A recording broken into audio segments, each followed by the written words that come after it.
Pianiste surdouée, compositrice réputée, Carmen Boire naît à Port-au-Prince en 1909. Elle commence à jouer du piano dès son plus jeune âge, d'abord avec sa mère, puis avec le compositeur Justin Elie. Après un premier séjour à Paris dans les années 20, elle rentre en Haïti et commence une grande carrière de soliste à 18 ans.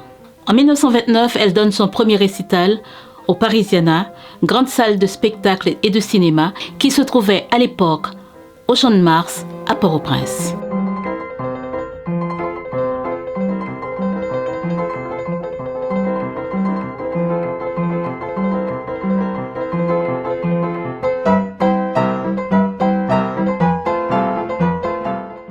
Sa performance quelque temps après en République dominicaine lui a valu le titre de première pianiste de l'île. Le dictateur dominicain Trujillo lui a même proposé d'enseigner au Conservatoire national. Offre qu'elle a bien sûr déclinée. Dans les années 30, Carmen Boire illuminait le Rex-Théâtre par ses concerts classiques. Elle comptait de nombreux admirateurs prestigieux, parmi lesquels le président Sténio Vincent. Carmen Boire va séjourner à nouveau à Paris dans les années 50 et s'inscrit au Conservatoire national où elle a eu pour professeur le compositeur Georges Hugon. Celui-ci dira de la pianiste qu'elle a su intégrer l'originalité de son pays à la technique de la musique occidentale.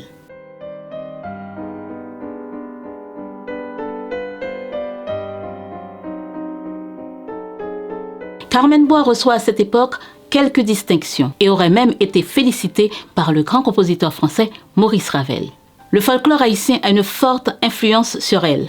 Sa sonate vaudouesque, créée en 1955, en est l'exemple parfait.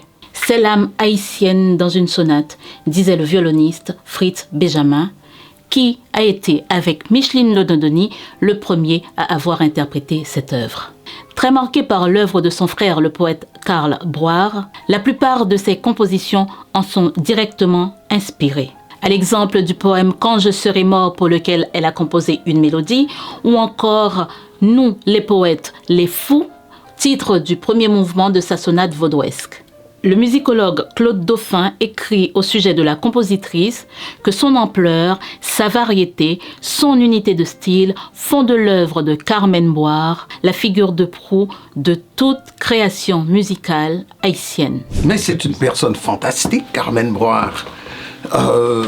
C'est une compositrice d'abord. C'est sûr qu'elle a reçu une formation de pianiste.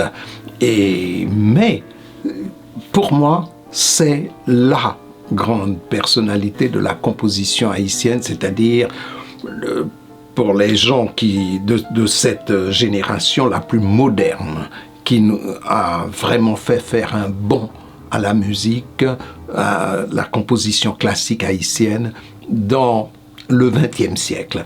Elle a créé une véritable musique haïtienne, classique, et dont le niveau ne se discute pas. C'est pas facile, c'est pas donné, mais ça vaut le détour.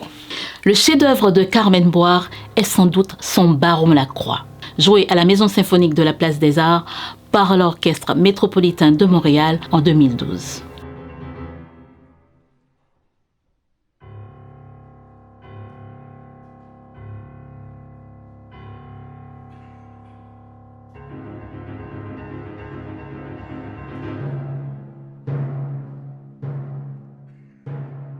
Après une riche carrière de professeur de musique en Haïti, la pianiste s'installe à Montréal en 1977. Elle y restera jusqu'à sa mort survenue en 2005, à l'âge de 90 ans.